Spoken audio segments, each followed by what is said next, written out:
So the first thing you're to do is to color the pages of the shadow box. There will be 3 pages of side pieces that kind of look like a coloring book, stained glass looking sides, and then color in all the little characters, the wise men, Mary and Joseph, the baby Jesus, the angels, the shepherds. Color those all in. All right, I'm going to attempt to fold this. This would be the side of the shadow box. If you're doing the complicated version of this activity, all these pieces actually create the shadow box with no additional supplies, but the key is to fold on the actual edges, and you have to be pretty precise. So I'm folding them right on that dotted line. And if you're up a little, it can affect it in the long run, but I just try to do it the best I can. You can always refold. If I fold it and I don't like the way it's folding, I can fold it back on itself to ease that line right there, because I believe it'll, yep, because it's supposed to be up. So I folded it back first so I could follow the line. And now I'm going to fold on this dotted line right here. I'm going to fold this back. And when you see the final shape of it, you will totally understand why I'm folding like I'm folding, because you are ultimately going to sandwich all this together. And so I've done one side, right? So I'm going to end up gluing this together so it'll be flat. This will be a side edge to ours. Now we do the other side, same thing. So I folded it back. I'm trying to follow on that little dotted gray line, folding on that dotted gray line, on the dotted gray line. And you have to be kind of on that line. And then I'm going to fold on this line. I want to fold up on this line. So that's a little harder than I think. So I think I'm going to fold it towards me, but then I'll just fold it back after I have the fold in place, because it'll be really easy to fold it right back on itself. Just because I have everything else folded, it's a little tricky here. Folding. I got to make sure I'm in far enough to fold. Oh, are you seeing this? In far enough. Okay, and then I'm going to fold back on myself. I want to be on that dotted gray line, on that dotted gray line, on that dotted gray line. Okay, and this gets folded up, folding it back, because now look, see this? I'm going to put these two together. I'm going to push it down, and this is actually going to be one of my sides to the shadow box. It's going to be the long bottom side. So now I'm going to put glue down here. Glue. I have some tape runner. I can dry it. I'm going to try tape runner. I just happen to have some, but you could totally use glue stick or double-sided tape. And I'm just going to press this down and press that down and make that all match up. And that's one side. Okay, that's one side. Let's see what I did. Folded on the lines. It's one side. It's flat. It's going to ultimately be my bottom. I'm going to do the rest of the sides. All right, so this is the sped up version of me doing the rest of the sides. You can ignore all the scratches. We moved some chickens over the weekend. I got a little scratched up. All right, so now we're going to put together our shadow box. We have our 2 long ends and our 2 short ends, and they're all colored and pretty. And so the first thing we're going to do is take one long end, one short end. You're going to see that we left, these little ends are both here. They kind of open up. Just slide one into the other. Slide one into the other, and then get your tape ready, because it's easiest just to tape them together. So I have Scotch tape. I'm just gonna put some Scotch tape. I'm just gonna add some tape in here. Easier said than done, right? Stay there, stay there. You know what? I am going to add tape to it prior to.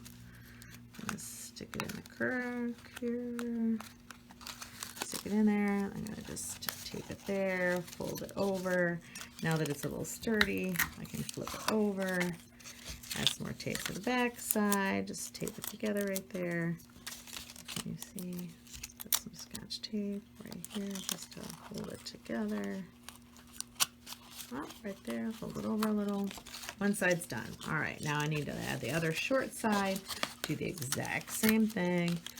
I'm going to kind of open up the flap a little. First, I'm going to add some tape to it. You know what? I will add the tape to the front side, put a little tape right here, open the flap up, stick this little flap right into the crack so it's there, push it, touch it, fold it over, flip it to the back side, do some more tape on this side, put a little bit of tape right there, take it down, fold it over. This is creating our sturdy exterior frame work to this. And now the last thing, we're going to put the top one on, and I'm going to lay it down for that. And I have my other piece right here. And so I will start on one side. I'll put some tape here. You're not seeing it. I'm trying to show. Let's see. Best so you can see. Tape. Put some tape. I'm going to slide it in the crack. I put the tape on the bottom, so I'll slide it in. And the rest will be in. Push the tape up against the back so it kind of holds it there. Roll it. And actually add some tape to the front. If you can see this, and add some tape to this front section right here. Tape right here. Tape right on there just to hold it, and fold it over, hold it, and actually tape it this direction. We'll put it in there. Ah, it's apart. I haven't done that side yet. All right, just holding it in place. Now we'll do this side, same thing. And then after we have it kind of put together, I would suggest putting some more tape just over the joints or where they connected, like this is here. And now I'm going to spin it the other way and to this side. And then I would actually do the sides, and I'll show you in a second here what I'm talking about. I'm going to tape this here. Oh, that's yucky. Let's get another piece of tape. Put this here. Fold it over so it's kind of there. And then honestly, I would take some tape and kind of reinforce where these connect right here on this end. I would just literally put it in there and slide it. Just kind of touch it right there. And now I've connected those two ends. That's on the inside.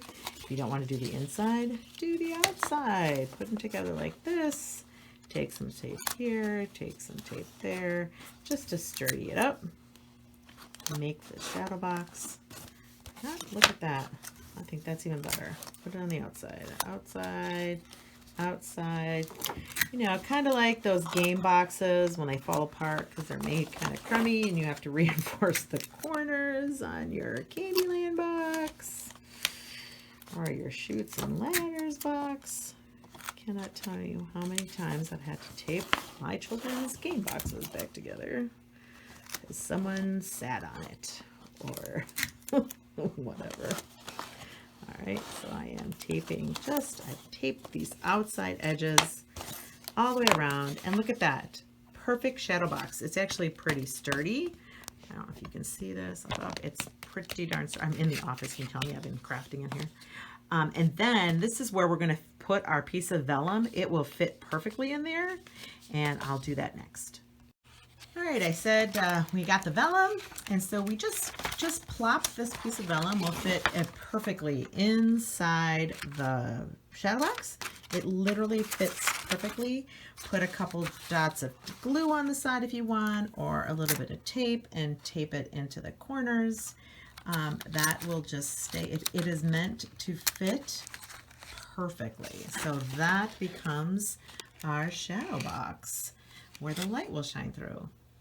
I'm going to show you the people. So now we've colored all the characters, and I have cut them out pretty good, pretty close to the edges. Now for the sheep, they're tiny and they're hard to make stands for. So I just cut a piece of the scrap white paper for a background and glued them on for the flock of sheep. And on the backs of them, instead of attaching them to fluorofoam like it wants us to, I have made paper easel backs for each of the characters using just the scraps of the cardstock from when we cut everything apart. And to make an easel back, you just want to cut a rectangle out of my scrap, right? And I want to kind of make an easel back. I'm going to make this into two. And then I just want to cut kind of a triangle, but I want to leave a section for a tab. So like if I bent this back, just to make something to glue onto the back of the paper. So if this was what I was trying to stand up, I have folded an edge, and you can leave it just like that, just square. I tend to just cut it to be more of a triangle shape. I don't know, just for tradition. And so either put glue or tape. This is a little tape runner, but the other ones I just literally took Scotch tape with. And you just want to kind of line it up with the bottom. Just line it up and tape it down. And now you have this easel back to it where it'll just stand. Now, if it doesn't stand exactly how you want it to stand up, like let's say it wants to fall forward, then you just trim the back. If you want it to be a little more angled, I'm gonna just cut off some on an angle here. And now it actually kind of leans back a little bit, a little more sturdy. And you can make easel backs on all the characters. So everything has like a little easel back. Now for Mary and Joseph and the baby Jesus, I did not cut them completely out, as you can tell. I kind of shadow cut all around them to make it one piece. And I actually put 2 easel backs on it, so it's a little more sturdy. And that is your scene, just like that. And now for some of the characters, like here is your back. This is going to be behind the vellum when we get to that point. This is going to be behind. So when we shine the light from the back, this will project onto the vellum, which is what you will see. And then Mary and Joseph will be in front of the vellum. But I just made, this is the city scene. And now I could do easel back on the back of it, but this is another alternative. Is to just take some of that scrap paper and cut slits in it. And I cut some slits and I just slid it in. And I just gave it enough stability to stand up. It's being shadowed from the back, the light's shining from the back, so what it looks like isn't really that important.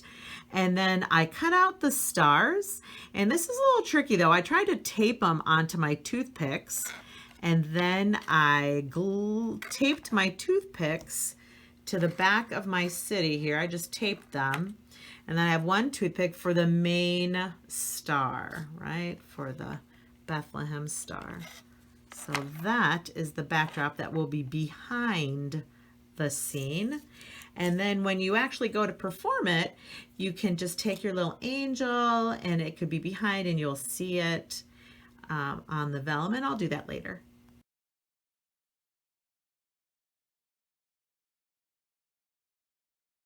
So this is your final nativity scene once it's put together. I have a light shining in from behind. You can see the way the shadows show on the vellum. It is beautiful. The little angel is on a toothpick. You can use her to read the story. There are 2 pages of little skits that you could perform with those, and just enjoy this nativity scene as a family, something that you can keep from year to year. Your OSL family really misses you, and we hope that this nativity scene will bring your family some joy this Advent season.